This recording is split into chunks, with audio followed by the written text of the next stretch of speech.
અંજારના સચ્ચિદાનંદ મંદિરના મહંત ત્રિકમદાસજી મહારાજ દ્વારા રસિકજનોએ ગોકુળ મથુરાની યાત્રા કરી.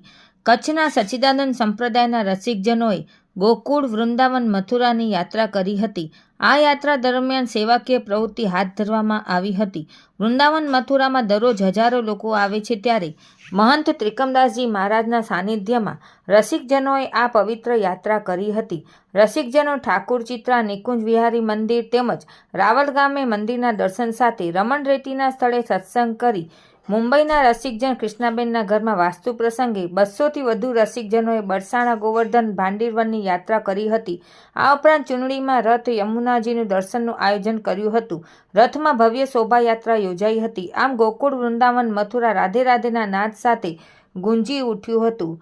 સર્વે ભક્તજનોએ અંજારના મહંત ત્રિકમદાસજી મહારાજનો આભાર વ્યક્ત કર્યો હતો. રિપોર્ટ ભારતી માખીજાણી, અંજાર.